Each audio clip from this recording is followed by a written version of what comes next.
함께 봉독하겠습니다.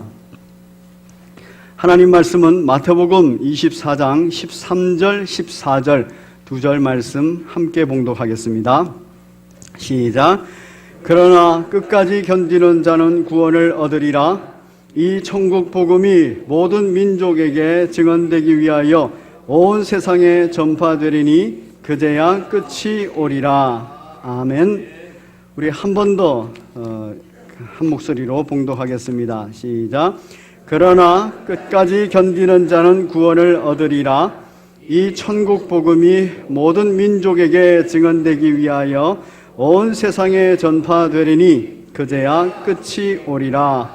아멘. 오늘부터 3주 동안 재림에 관하여서 말씀을 나누고자 합니다. 예수 그리스도께서 부활 승천하시고 하나님의 나라 확장을 또한 선포하셨습니다. 그리고 하나님 나라 완성이 될 것, 재림을 통해서 완성이 될 것을 말씀하셨습니다. 이 말씀을 끝까지 전하는 분은 바로 성령님이십니다. 오순절 성령 강림 하셔서 성령께서 하시는 여러 사역 중에서 참으로 중요한 부분 한 가지, 재림에 관해서입니다. 오늘부터 3주간 재림에 관하여서 함께 나누고자 합니다. 오늘 그 첫 번째 날로서 우리 함께 제목 같이 읽겠습니다. 시작. 하나님은 디테일에 있다. 재림, 하나님의 은혜의 증거. 우리 하나님의 성품, 하나님의 속성, 하나님의 창조 방식, 이 방식을 알 때 또 하나님의 구원 방식을 알게 됩니다. 하나님의 구원 방식을 알게 될 때 그때 우리는 재림이 어떻게 우리들에게 은혜로서 나타나는가 하는 것을 알 수 있습니다. 오늘 우리 함께 보도록 하겠습니다. 요즘에 우리나라에서도 큰 이슈가 되면서 아주 유명해진 사람이 있습니다. 이 사람 이름을 모르는 사람은 없습니다. 우리나라뿐만 아니라 전 세계에도 큰 이슈가 되어 있습니다. 그래서 전 세계의 나라들 중에도 이 사람의 이름들 그리고 이 사람들이 관계되는 내용들을 알지 못하는 사람이 드물 겁니다. 참 많이 관심들을 가지고 있습니다. 여러분, 이 사람들 누군지 아시겠습니까? 이름도 아십니까? 네. 얼굴은 알아도 이름까지 알기는 쉽지 않은데 요즘에 이 이름까지 다 알고 있습니다. 이분들이 유명하고 또 이분들이 지금 하고 있는 일이 관심의 중심이 되는 것은 바로 남북 정상회담. 이 남북 정상회담이 있고 또 한미 정상회담, 또 북미 정상회담이 남아있기 때문에 그렇습니다. 남북 정상회담이 있었습니다. 그래서 종전이 선포되고 그리고 우리 모든 국민들은 박수로 환영을 했고 그리고 우리는 또 새로운 희망을 가지게 됐습니다. 그런데 이 남북 정상회담을 놓고 또 신문 기사를 꼼꼼히 읽어보시면 걱정하는, 우려하는 부분도 있습니다. 왜냐하면 이제 큰 틀에서는 합의가 다 됐는데 이제 아주 구체적인 부분에서까지도 합의가 그래야 평화협정으로 넘어갈 수 있기 때문에 그렇습니다. 그래서 갈 길이 멀다. 그러면서 신문 기사에 인용되는 말이 하나 있습니다. 무슨 말이냐면 악마는 디테일에 있다. 악마는 디테일에 있다. 이게 무슨 얘기냐면은 큰 틀에서는 협정을 다 했는데, 동의를 했는데 이제 구체적인 부분에 가서 각자의 입장, 각자의 욕심, 각자의 생각, 이것들이 서로 협의가 안 되면은 결국에 이건 깨지기 때문에 그래요. 그래서 아주 구체적인 디테일한 그 부분에서 서로 동의가 안 되면 큰 틀에서 협정을 했다 해도, 동의를 했다 해도 그 아무 소용이 없는 것이 돼버리기 때문에 그렇습니다. 악마가 개입했다는 거예요. 그건 우리 기독교식으로 말하면 죄성이라는 겁니다. 사람의 죄성은 큰 틀에서 좋다 이렇게 해놓고 아주 구체적인 얘기를 같이 들어가면은 거기에 자기 입장을 포기하지 않습니다. 또 자기 계획을 포기하지 않고 자기 욕심을 포기하지 않습니다. 그러면 큰 협정은 아무 의미 없이 다시 깨져버리는 겁니다. 그래서 악마는 디테일에 있다. 그렇게 얘기합니다. 이제 얼마 안 있으면은 그 한미 정상회담이 있을 겁니다. 또 그 후에 북미 정상회담이 있을 겁니다. 초유의 사태입니다. 인류 초유의 사태인데 이 북미 정상회담을 앞두고 미국의 트럼프 대통령은 공식적으로 공개적으로 조언을 받았어요. 누구한테서 조언을 들었냐면 라이스라는 전 미국 국무장관이 조언을 했습니다. 미국 국무장관을 인터뷰를 누가 했어요. 그런데 그 인터뷰에서 바로 트럼프 대통령에게 조언을 했습니다. 뭐라고 조언했냐면은 대통령님 큰 틀에서만 합의하시고 디테일한 것은 합의하지 마십시오. 그거는 더 많이 생각해야 되고 그거는 전문가들이 실무자들이 해야 되는 부분이니까 거기는 합의하지 마십시오. 이 얘기는 뭐예요? 결국 디테일한 부분에서 이견이 나올 수 있다는 얘기입니다. 결국 디테일한 부분에서 이견이 나오는 거, 그거는 서로의 손실과 관계에서, 서로의 유익과 관계에서 이게 협정이 안 되면 안 됩니다. 그런데 그거 어떤 손해가 있는지, 어떤 유익이 있는지 대통령께서는 아주 구체적으로 잘 모르실 수 있으니까 그거는 전문가, 실무자들한테 맡기시고 큰 틀에서는 합의하십시오. 그러면서 그곳에서도 또 똑같은 말이 인용이 됩니다. 뭐라고요? 악마는 디테일에 있다. 왜? 구체적인 부분에 가면 그 죄성으로 인해서 자기의 생각, 판단, 결정, 자기 욕심, 자기 유익 이것에 의해서 협의가 안 될 수 있다는 얘기입니다. 실제 우리의 삶 가운데는 이런 일이 많습니다. 악마는 디테일에 있다. 이 말은 원래 말은 아닙니다. 바로 누가 처음 이 말을 했느냐, 악마는 디테일에 있다 이 말을 했냐면은 바로 어른스트 곤브리치라는 사람입니다. 이 사람이 독일의 미술사학자 전기를 쓰면서 거기다가 이렇게 말을 했어요. 미술사를 쭉 보니까 그 미술의 그림 속에 그 그림의 디테일한 부분에 어떤 부분이 들어가 있다고요? 악마가 들어있다고요. 거기에 죄성이 들어가 있다고요. 어떤 죄성? 그림을 그리는 사람의 의도가 들어가 있는 거예요. 그림을 그리는 사람의 야망이 들어있고 욕심이 들어있는 겁니다. 그림을 잘 살펴보면 그림 속에 비밀이 있다 그러죠. 그래서 다빈치 코드 뭐 이런 얘기 나오지 않습니까? 그림 속에다가 그림을 그리는 사람의 어떤 악의적인 요소도 집어넣을 수 있다는 거예요. 그래서 그때 처음으로 악마는 디테일에 있다 그렇게 말을 했습니다. 그림의 디테일 속에 그게 있다는 거죠. 그런데 이 말은 그 이전에 원래 말이 있습니다. 그 원래 말, 그 무슨 말이냐면 신은 디테일 안에 있다 이런 말입니다. 그 영어로는 God is in the detail. 신은 디테일에 있다. 거기서 말하는, 서양에서 말하는 God이라는 것은 전부 다 하나님입니다. 하나님은 디테일 한가운데 임재해 계신다. 그 얘기를 한 사람이 바로 70년 전에 독일의 건축가입니다. 루드비히 미스 반 데어 로에라는 사람입니다. 이 사람이 건축이라는 것은 창조적 행위입니다. 그래서 건축이라는 것은 큰 아름다운 건물을 계획하지만 그러나 그 건축물이 예술적 가치가 있고 그리고 정말 하나님의 영광을 드러내기 위해서는 그 아주 세세한 부분에까지도 그 디테일한 부분에까지도 완성도가 있어야 된다. 예를 들어서 문 손잡이의 그 무늬 그리고 지붕 꼭대기, 처마 끝 이런 것까지도 아주 디테일한 것까지도 예술성이 있어야 그 건축물이 예술적 가치가 있다. 그래서 영광스러운 모습을 드러낸다. 이렇게 말했습니다. 신은 디테일에 있다. 신의 성품을 드러내야 된다는 거예요.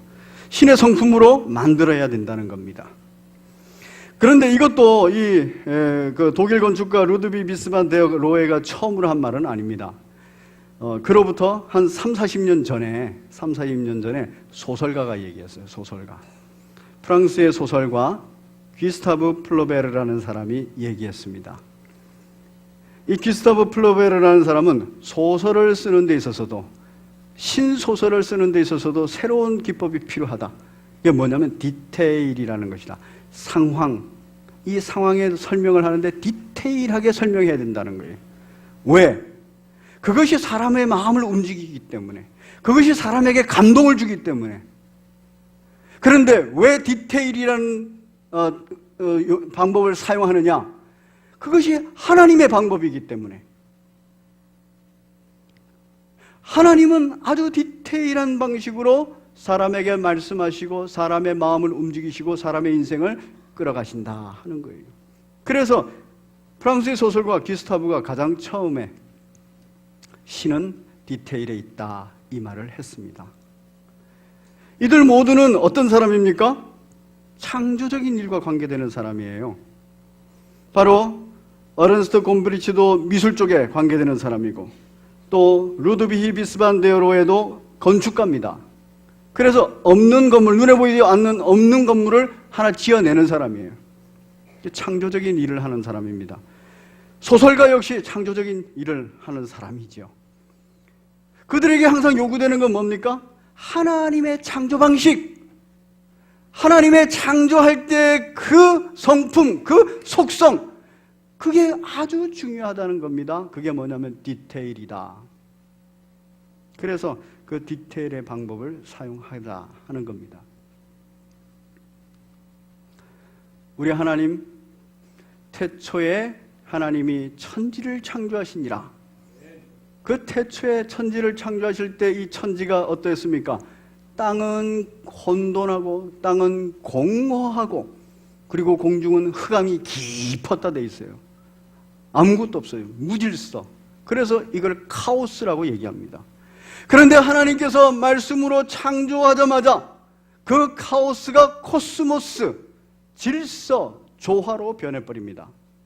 이 질서, 조화로 변하는 데 있어서 바로 성경을 읽으면은 이 흑암이 깊은 곳 위에 있었는데 하나님의 영이, 성령이 수면 위에 운행하더라 돼 있어요.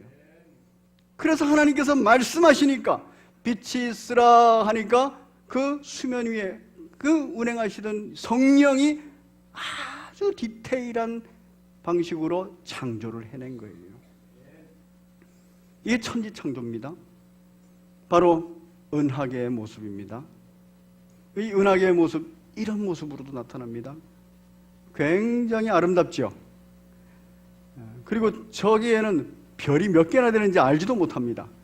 그런데 저 별이 안 부딪히고 돌아간다는 거예요. 이 은하계 속에 하나님께서 빛이 있으라 하니까 빛을 만드셨어요. 그리고 이 태양 주변으로 돌아가는 이 행성들이 있습니다. 바로 태양계라 그러죠. 이 태양계가 돌아가는 방식과 이 궤도하고 시간하고 다 달라요. 그런데도 안 부딪히고 잘 돌아가고 있어요. 놀랍지 않습니까? 왜 그럴까요? 하나님이 아주 디테일하게, 아주 구체적으로 다 지으시고 지금도 구체적으로 디테일하게 섭리하고 계시기 때문에 그래요. 이게 하나님의 방식입니다. 신은 디테일에 있다. 이 태양계는 참 아름다운 모습이죠. 이거 사진 그대로 찍은 겁니다. 참 아름다운 모습으로 이렇게 잘 돌아가고 있습니다. 이 태양계 안에 지구라는 곳이 있습니다. 저 지구 주변에 안쪽에 지금 까맣게 동그랗게 보이는 게 달이에요. 근데 저 바깥쪽에서 빛이 올라오는 게 뭐겠습니까? 해예요, 해. 그런데 이건 지구가 자전을 하기 때문에 저렇게 해가 올라오는 거죠. 그런데 이 자전이, 지구의 자전이 얼마나 오랫동안 변하지 않고 계속되고 있습니까? 이건 우리 하나님께서 창조하실 때 아주 구체적으로, 아주 섬세하게, 디테일하게 그 완성도가 높게 그렇게 만드신 거예요. 이게 하나님의 성품입니다. 그 기질입니다. 참 아름답지요? 이렇게 하나님께서는 창조하셨어요. 아주 디테일하게. 그리고 그 디테일한 창조 속에 하나님의 그 성품, 그 속성을 다 입력시키셨습니다. 그리고 하나님께서는 다시 또 계속 그 디테일한 모습을 나타냅니다. 이 지구 속에 뭐를 만드느냐? 아름답죠? 저는 저 사진을 보면서 에덴 동산이라면 아마 저랬을지도 모르겠다 이 생각이 들었어요. 물이 있고 계곡이 있고 약간 낮은 산이 있고 또 높은 산도 있고 에덴 동산 같아요. 하나님께서 이 에덴 동산을 지구에 만드셨어요. 그리고 이 에덴 동산을 조금 더 디테일하게 또 들어가면 이렇게 저렇게 아름다운 숲이 있는데 그 나무 하나하나, 잎사귀 하나하나가 아주 정교하게 돼 있어요. 디테일하게 돼 있어요. 그 호수에. 그리고 물이 있습니다. 그리고 여러분 저기에 사람이 혹시 보입니까? 예, 제가 사람 있는 그림을 찾느라고, 사진을 찾느라고 애를 썼습니다. 두 사람이 앉아 있어요. 근데 안타깝게도 남자 여자가 아니고 여자 두 분이더라고요. 저 둘이가 앉아가지고 참 평안한 시간을 보내고 있어요. 하나님의 디테일입니다. 이렇게 아주 구체적으로 다 창조하셨어요. 자, 이렇게 창조하셨을 뿐만 아니라 하나님께서는 우리 인생에게 말씀하세요. 말씀도 어떻게 하신다고요? 디테일하게 하시는 거예요. 노아의 방주입니다. 하나님께서 구원의 방주를 지을 때도 아주 구체적으로 말씀하셨어요. 높이는 몇 센치, 너비는 몇 센치, 크기는 얼마, 아주 구체적으로 만드시고, 그리고 그곳에서 뭐를 어떻게 해야 될지 전부 다 디테일하게 말씀하셨어요. 그리고 노아는 어떻게 했다 그럽니까? 디테일하게 순종했다 그럽니다. 그래서 구원의 방주가, 구원의 역사가 일어난 겁니다. 이것으로 끝날까요? 우리 하나님께서는 아주 구체적으로 시내산에서 모세에게 말씀하셨어요. 율법을 아주 디테일하게 말씀하셨죠. 십계명만 떡 준 게 아니라 그와 관련된 명령과 규례를 아주 구체적으로 말씀하셨어요. 그리고 그걸 그대로 받았고 그걸 모세는 가르쳤습니다. 그리고 그 안에서 성막을 지었어요. 이 성막도 하나님이 아주 구체적으로 다 말씀하셨어요. 재료까지도, 크기까지 전부 다. 그리고 모세는 순종을 했죠. 그런데 여러분, 이 성막을 만드는데 이 성막을 만드는 사람 얘기가 나옵니다. 그 사람이 어떤 사람이라 해야 되냐면 하나님의 품성을 알고 하나님의 속성을 알고 하나님께 은혜를 받아서 하나님 방식대로 디테일하게 성막을 지을 사람입니다. 그 사람 이름이 브살렐, 오홀리압 두 사람이 등장합니다.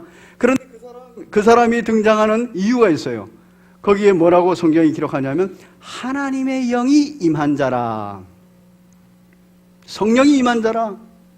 그래서 하나님의 품성, 하나님의 속성, 하나님의 방식을 그대로 재현할 수 있는 자라. 지혜의 마음을 가진 자라. 지혜의 성령께서 임하셔서 지혜의 마음을 가졌어요. 브살렐과 오홀리압 그리고 함께 작업하는 사람들이 다 지혜의 마음을 가졌다 그랬어요. 성령께서 하시는 일입니다. 이 디테일은 사람이 디테일한 하나님의 방식으로 일하기 위해서는 성령 충만해야 됩니다. 하나님께서는 성막을 중심으로 12지파가 장막을 칠 장소까지도 구체적으로 얘기하세요. 그리고 이스라엘 백성은 모세를 통해서 이 얘기를 듣고 아주 디테일하게 순종합니다. 제사장의 옷입니다. 이 제사장의 옷도 굉장히 디테일하게 말하죠. 그리고 그대로 순종합니다. 여러분, 하나님께서는 디테일하게 말씀하시고 우리는 디테일하게 순종해야 되는 겁니다. 그럴 때 하나님의 나라가 이루어집니다. 그런데 디테일하게 말씀하시는 걸 알고 디테일하게 순종하기 위해서는 성령께서 나를 주장해 주셔야 됩니다. 요대로 그 솔로몬 성전을 지었습니다. 이 솔로몬 성전도 아주 디테일한 순종 가운데서 지어지는 거죠. 그 이후에 지어지는 제2성전, 제3성전은 사람의 필요에 따라서 막 넓혀놓은 거예요. 그런데 하나님께서 말씀하신 성막 그대로 성전을 지은 것은 솔로몬 성전 하나입니다. 오늘날의 예배당입니다. 중세시대에 만들어진 예배당입니다. 굉장히 웅장하죠. 그런데 아까 루드비히 비스반 데어 로에 독일 건축가입니다. 이 사람이 한 말이 있죠. 바로 신은 디테일에 있다. 그때 한 말이 뭡니까? 이 웅장한 건축물, 이 예배당도 이 교회도 뭐가 돼야 된다고요? 저 기둥 하나에도 조각이 다 디테일한 예술적 가치가 있어야 되고, 저 지붕 꼭대기에도 그 탑 하나에도 전부 다 디테일한 예술적 가치가 있어야 이 전체가 예술적 가치를 가지고 그리고 하나님의 영광을 드러낼 수 있다 얘기한 겁니다. 어떻게 디테일합니까? 이렇게 디테일합니다. 각각이 전부 다 예술적 가치를 가지고 있어요. 여러분, 오늘날에 흔히 볼 수 있는 옷입니다. 그렇죠? 하나님의 창조 방식, 그래서 이 옷을 만드는 것도 창의적인 겁니다. 그래서 이렇게 디자인도 합니다. 그러나 명품이 명품답기 위해서는 마지막 무슨 처리가 잘 돼야 된다고요? 혹시 그런 거 아십니까? 뭐죠? 예, 바느질이죠, 바느질. 그래서 한때 유행했던 말이 있지 않습니까? 이태리 장인이 한 땀 한 땀 지어서 만든 옷이라고. 명품이란 얘기입니다. 명품으로 가치를 가지고 명품으로 성공을 하기 위해서는 디테일한 데까지도 다 체크를 해야 되는 거예요. 그래서 이 바느질을 하는데 이 옷의 바느질이 아주 좋습니다. 그리고 허리도 잘록 들어가고 디자인도 좋고요. 근데 바느질을 강조하기 위해서 이 옷의 뒷모양을 또 했어요. 이 뒷모습입니다. 그런데 뒷모습이 바느질이 딱 돼 있는데 바느질 주변이 쭈글쭈글하죠. 이게 실패작인가요? 이게 장인의 한 땀 한 땀인 겁니다. 이게 오히려 또 하나의 예쁜 모습, 디자인의 아름다운 옷의 모습을 나타내는 거예요. 제가 사진으로만 봤는데 멋있더라고요. 저렇게 쭈글쭈글해도. 이게 명품입니다. 뭡니까? 장인이 한 땀 한 땀 바느질을 해서 만들어내는 거예요. 전체적인 디자인뿐만 아니라 아주 구체적인 자리까지. 또 한 가지 명품이 되는 옷이 있습니다. 명품들 옷에 지금 잘 안 보이시겠지만 이 깃 여기에 바느질이 되어 있습니다. 보통 옷에는 또 잘 안 되어 있는 옷들도 있어요. 여러분 남자분들 옷에 이렇게 한번 보십시오. 지금 여기에 바느질이 잘 되어 있나? 바느질이 이렇게 되어 있는데 이 바느질이 아주 멋있게 되어 있어요. 이게 정말 이태리 장인이 한 땀 한 땀 지은 것 같습니다. 그런데 또 한 가지가 있습니다. 단추. 그 슈트의 또 명품의 가치는 이 단추에 있대요. 단추가 그냥 단추가 아니라 여기에 장인의 정성이, 장인의 예술성이 들어가 있는 겁니다. 그러면 그게 명품이 되는 거예요. 뭐까지? 디자인, 전체 디자인부터 마지막 바느질까지, 그리고 하나의 장신구, 단추까지도 전부 다 디테일하게 전부 다 완성도를 높이는 거, 이 명품이라는 겁니다. 이게 꽃입니다. 하트 안에 들어가 있는 꽃인데 이 꽃도 굉장히 디테일하죠. 미로입니다. 사랑의 미로 같은 인생의 미로입니다. 우리 인생길이 가다가 턱 막히고 가다가 턱 막히고 열린 것 같아서 가다 보면 삥 들어가야 되고 막 이런 게 있어요. 그런데 이 우리들의 인생길이 하나님 아버지께서 아주 디테일하게 만들어 놓으신 거예요. 그래서 내가 여길 선택하면 가다가 금방 막히고 내가 저길 선택하면 잘 뚫려서 가고, 하나님, 인격적인 하나님께서 우리를 위하여서 디테일한 미로를 만들어 놓으셨어요. 인생의 미로를. 그리고 이 미로를 찾아갈 수 있는 뭐까지 주셨습니까? 지도까지 주셨어요. 그런데 우리가 이 지도를 안 읽어요. 지도를 읽어도 대충대충 읽습니다. 그래가지고 이 미로를 잘 못 찾아가요. 가다가 막히고 막혀서 좌절하고 절망하고. 근데 지도를 잘 읽으면 하나님께서 어디를 다 열어놓고 목적지까지 가게 하셨다는 것을 알 수 있어요. 디테일하게 우리 인생의 미로를 봐야 돼요. 그러려면 디테일하게 하나님의 말씀을 읽어야 돼요. 하나님은 그렇게 디테일한 방식으로 우리들에게 계시하십니다. 이 디테일한 하나님의 창조, 이 창조에 관하여서 딱 비유하는 고전적인 비유 방식이 있습니다. 그 비유에 사용되는 물건이 있는데 혹시 그 물건이 뭔지 아세요? 시계입니다. 이거는 부속품이 굉장히 많지요. 그리고 이 부속품은 조금만 이상이 있어도 시간이 안 맞습니다. 그렇기 때문에 이 시계는 뭐 명품이면 좋지요. 명품은 어떤 겁니까? 이 시계 부속품 하나하나를 장인이 만드는 거예요. 그래가지고 세상에서 하나밖에 없는 시계, 뭐 이런 시계들이 있습니다. 하나님께서 하나하나를 하나님이 직접 만드세요. 카오스에서 코스모스로 만드실 때 빛도 모든 생물도 천지만물도 사람도 저와 여러분도 하나님께서 직접 만드신 줄로 믿습니다. 아주 디테일하게. 그래서 최고 아름답게 만드셨어요. 여러분 외모에 대해서 좀 섭섭해하거나 좌절하거나 그러지 마세요. 하나님이 보시기에 어떻다고요? 장인이 최고 명품으로 만든 거예요. 그래서 눈도 요렇게, 코도 요렇게, 그리고 눈이 있어야 될 위치도 요렇게. 하나님께서는 그래서 우리들의 머리털까지도 세신 바 되었다. 아주 디테일하게 다 알고 계시는 겁니다. 이게 하나님의 방식입니다. 여러분, 이 디테일의 방식은 하나님의 방식입니다. 그래서 우리가 글을 읽을 때도 아주 디테일하게 읽어야 돼요. 그러면 성공합니다. 대충 읽어버리면 항상 실패해요. 가장 대표적인 게 공부할 때 그렇죠. 공부할 때. 자, 한번 따라하겠습니다. 아버지가 방에 들어가신다. 그러면 그게 정확한 단어죠. 그렇죠? 아버지가 방에 들어가신다. 그런데 대충 읽어버리면 띄어쓰기에 신경 안 쓰고 읽으면 어떻게 돼요? 아버지 가방에 들어가신다. 그러면은 나중에 질문할 때 아버지가 어떻게 됐냐 그러면 아버지가 답변해서 아버지가 가방에 들어가셨어요 이렇게 쓴단 말이에요. 그럼 틀리는 것만. 정확하게 읽어야 돼요. 그래서 공부하는 학생들은 뭔가를 외울 때는 지문까지도 다 외워야 됩니다. 지문이 아니라 조사까지도. 아버지 가방에 들어가신다. 이렇게 다 외워야 돼요. 그거 안 외우고 있으면은, 정확하게 안 하고 있으면 조금 지나잖아요? 그러면은, 아버지는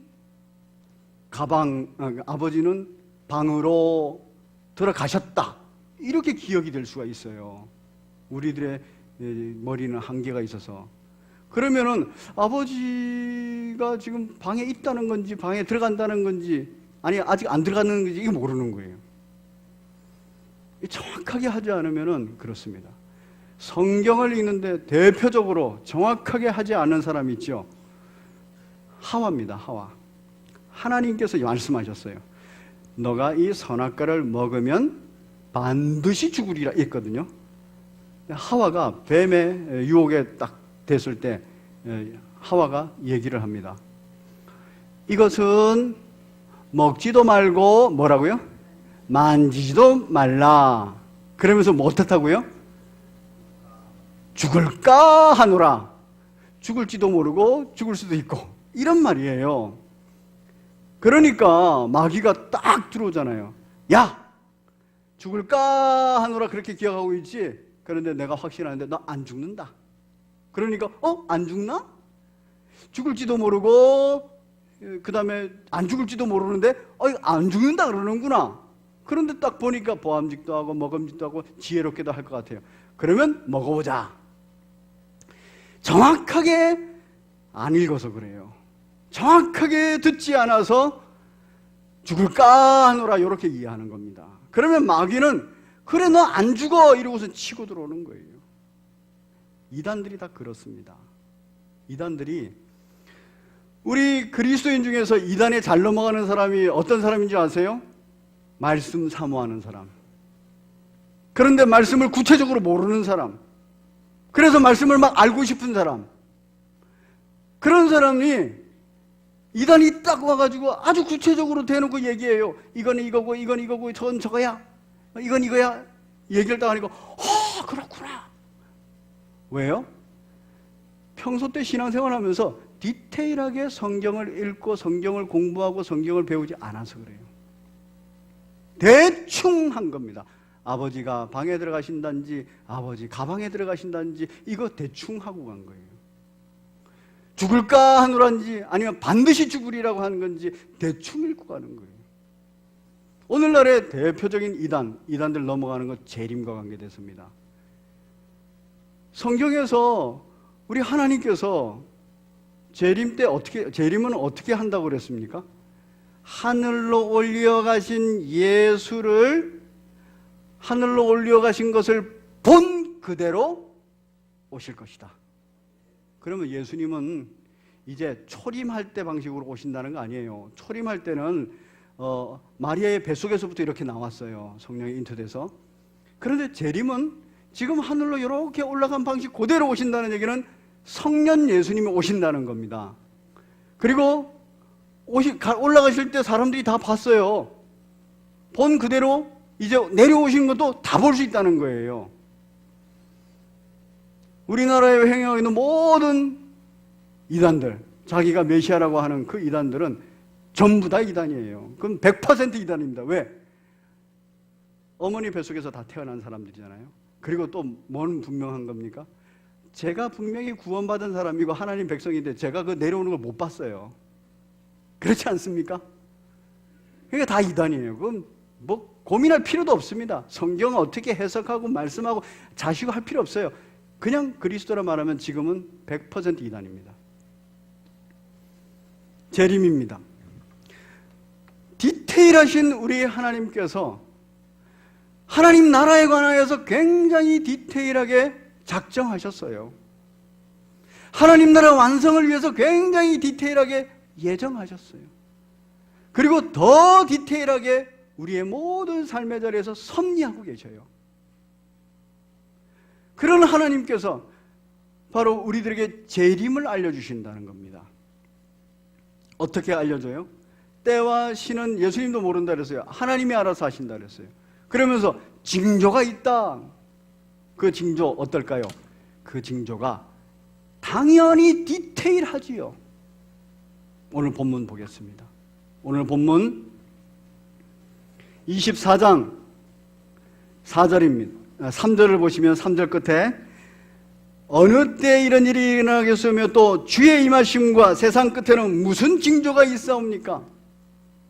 그러니까 이제 재림의 징조에 대해서 얘기하는 겁니다. 재림의 징조 디테일하게 다 마련해 놓으셨습니다. 예수께서 대답하여 이르시되 너희가 사람의 미혹을 받지 않도록 주의하라. 미혹받을 일이 많다는 겁니다. 뭐처럼? 성경을 디테일하게 읽어내지 않으면 하늘로 올라가는 것을 본 그대로 오시리라 그랬는데 뭐만 생각나요? 오시리라만 생각나요. 그러면 내가 왔다 이러면 그냥 오셨나 보다 이렇게 생각하죠. 하늘로 올리오신 그것을 본 그대로 오시리라. 이것에 대해서 아주 구체적으로 디테일하게 읽고 믿지 않기 때문에 그렇습니다. 그래서 미혹을 받는 거예요. 우리의 성경 아주 디테일하게 읽으셔야 됩니다. 하나님의 말씀 디테일하게 읽고 디테일하게 순종해야 됩니다. 5절에 보니까 많은 사람이 내 이름으로 와서 이르되 나는 그리스도라 하여 많은 사람을 미혹하리라. 여러분, 올리우신 바대로 온 그분이 아니면은 그리스도 아닙니다. 그러니까 미혹에 빠질 필요가 없죠. 얼마나 감사합니까? 말씀에 다 기록해 놓으시고 이걸 한 번 더 도장 찍어 주시고, 이게 바로 재림이 나의 은혜입니다. 아, 지금 주님께서 재림하신다는 말이구나. 지금 도처에 가짜 그리스도가 많은데 바로 그거는 그들을 보면서 원망하고 불평하고 비판할 필요 없습니다. 아, 저게 주님 재림하신다는 징표구나. 그 소망 가지면 되는 거예요. 6절에 난리와 난리의 소문을 듣겠으나, 전쟁의 소문이 끝이 없습니다. 특히 우리나라는 전쟁 소문 끝이 없지 않습니까? 계속해서 했으니까. 그러나 너희는 삼가 두려워할 필요 없다는 거예요. 이런 일이 있어야 하되 아직은 끝이 아니다. 이것으로 끝나는 게 아니라는 겁니다. 그렇기 때문에 전쟁이 났다, 전쟁 소문이 들린다 이러면 이것 때문에 막 고통하고 힘들어하고 염려하고 근심하고 막 이럴 필요 없다는 거예요. 뭐를 생각하라고요? 아, 주님 재림하신다는 증거구나. 그러면 어떻게 할 것인가까지도 이제 말씀하십니다. 민족이 민족을, 나라가 나라를 대적하여 일어나겠고 곳곳에 기근과 지진이 있으리니 이 모든 것이 재난의 시작이라. 아, 민족과 민족이 싸우고 나라가 나라가 싸우겠구나. 싸우고 있지요, 지금도. 그러면 그걸 보고 뭐라 그래야 돼요? 이거 재림의 징조구나. 아, 주님 분명히 재림하신다라고 약속하신 대로 오시겠다라고 지금 보여주고 계시는구나. 기근과 지진이 있습니다. 뭐 우리나라에도 항상 홍수가 있고 항상 가뭄이 있습니다. 그리고 우리나라에도 지진이 이제 몇 년 전부터 벌써 시작이 됐지요. 이럴 때마다 그것 때문에 아이고 우리나라도 이런데 큰일 났네, 염려하고 근심하고, 아, 내가 있는 곳에 그런 일이 벌어지면 어떡하나 두려워하고 이러지 말라는 거예요. 그럴 필요 없다. 그거는 뭐라고요? 재림의 증거야. 그러니까 아, 우리 주님 약속하신 대로 오시는구나. 할렐루야. 주 예수여 어서 오시옵소서. 그러고 있으라는 얘기입니다. 그럴 때 우리는 육신의 죽음을 맞이하면 천국 가는 거고요. 또 정말 복이 있어서 주님 바로 재림해버리시면 우리는 그 죽음을 맛보지 않고 천국에서 행복하게 삽니다. 이러나 저러나 우리는 행복한 거예요. 9절에 그때 사람들이 너희를 환난에 넘겨주겠으며 너희를 죽이리니, 이건 정치적인 핍박이 온다는 얘기입니다. 그때 사람들이 우리를 고발하는 거예요. 이 사람 예수 믿는 사람이야. 로마 핍박 당시에 바로 사람들이 그랬듯이, 유대인 핍박 당시에 바로 그리스도인을 고발했듯이 그렇게 한다는 거예요. 그때 억울해하지 말라는 거예요. 왜 나를 그렇게 고발하느냐, 너 그럴 수 있느냐, 그렇게 할 필요 없다는 거예요. 아, 이게 재림의 증거구나, 재림하신다는 확증이구나, 그렇게 믿으라는 겁니다. 너희가 내 이름 때문에 모든 민족에게 미움을 받으리라. 미움을 받게 되면 아, 요거 분명히 재림하신다는 얘기구나, 그렇게 확증을 하라는 거예요. 그렇게 믿으라는 거예요. 그럴 때 우리는 좌절하거나 절망하거나 원망하거나 비통해하거나 이러지 않습니다. 소망 가운데서 일어나는 거지요.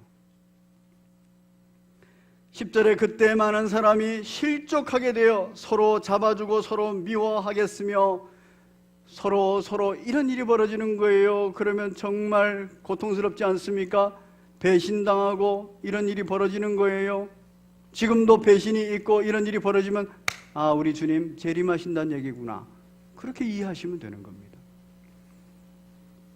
거짓 선지자가 많이 일어나 많은 사람을 미혹하겠으며 율법 위의 성함으로 많은 사람의 사랑이 식어지리라.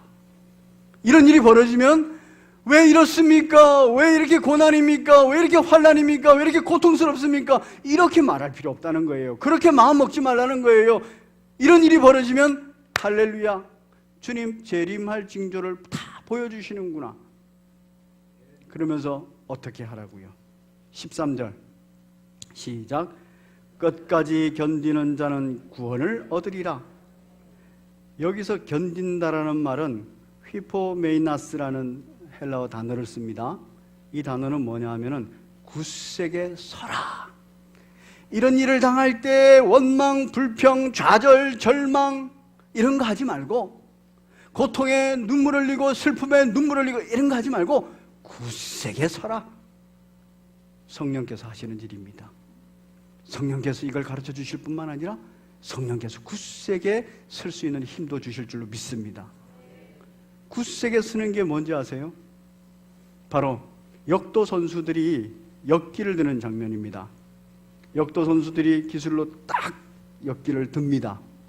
그러면 거기서 두 발을 딱 땅에 대고 굳세게 서죠. 이게 휘포메이나스예요. 굳세게 서라. 그리고 뭐 해야 됩니까? 휘포메이나스의 굳세게 서라, 이 단어는 견디라, 버티라, 이겁니다. 그런데 이때 견디고 버티는 거 고통스럽습니다.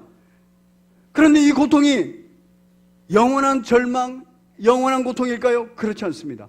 이거 몇 초 견디면 심판들이 삐 하고 소리를 내주면 그러면 내리면 돼요. 그리고 나는 승리의 메달을 갖게 되는 겁니다. 우리 오늘부터 살아가는 날입니다. 재림의 날이 있다는 거 우리에게 알려주십니다. 재림의 징조, 고난이고 환난이고 그리고 고통스럽게 느낍니다.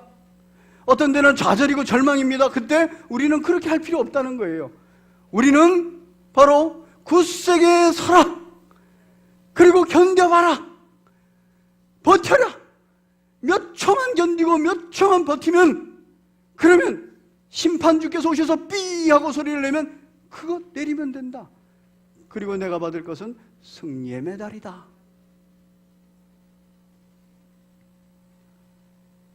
우리 하나님께서 이런 우리에게 이 기회를 다 알려주시고 이 삶의 방식을 알려주시면서 끝까지 인내하십니다. 14절, 이 천국 복음이 모든 민족에게 증언되기 위하여 온 세상에 전파되리니 그제야 끝이 오리라. 모든 사람에게까지 다 전파될 때까지 우리 주님께서는 인내하신다는 겁니다. 얼마나 큰 은혜입니까? 삶의 방식도 가르쳐줘요. 그리고 이 삶의 방식 가운데 내가 정말 아름다운 하나님의 자녀로 세워지기까지 우리 주님께서는 인내해 주신다는 거예요. 그리고 끝이 온다. 심판받는다는 얘기입니다. 사랑하는 성도 여러분, 우리 하나님은 아주 디테일하십니다. 하나님의 나라 완성을 위해서, 저와 여러분들의 구원을 위해서 아주 디테일하십니다. 그 중에 아주 디테일하게 하나님께서 약속하신 것, 재림입니다. 그리고 이 재림을 놓고도 우리들에게 얼마나 우리의 마음을 잘 아시는 하나님께서 위로하고 힘주시기 위해서 디테일하게 그 증거들을 다 알려주셨어요. 그런 일이 있을 때마다 이렇게 마음먹으라까지도 알려주셨어요. 그러기만 하면 우리는 어느 상황, 어느 환경, 어느 고난 가운데서 우리는 그 고통을 견뎌낼 수 있습니다. 그리고 승리하고 승리의 열매를 거두게 될 줄로 믿습니다. 우리 한번 옆에 분하고 인사하겠습니다. 성령 충만하여 굳게 서시기를 바랍니다.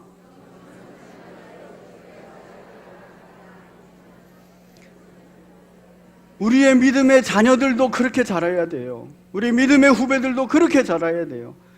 이거를 믿음의 자녀들에게, 믿음의 우리 후배들에게 알려줘야 돼요. 그럴 때 다음 세대 틀림없이 우리가 신앙생활하는 상황과 환경보다 더 어렵습니다. 더 어려워요. 그 상황과 환경에도 잘 굳게 서서 버텨내고 견뎌내면서 승리의 열매를 거두게 될 것입니다. 자녀들에게 양육하시고 믿음의 후배들을 그렇게 지도하시기를 바랍니다. 우리 찬송가 190장 함께 찬송 올리시면서 준비하신 예물 하나님 앞에 드리겠습니다. 조금 빠르게 찬양하겠습니다.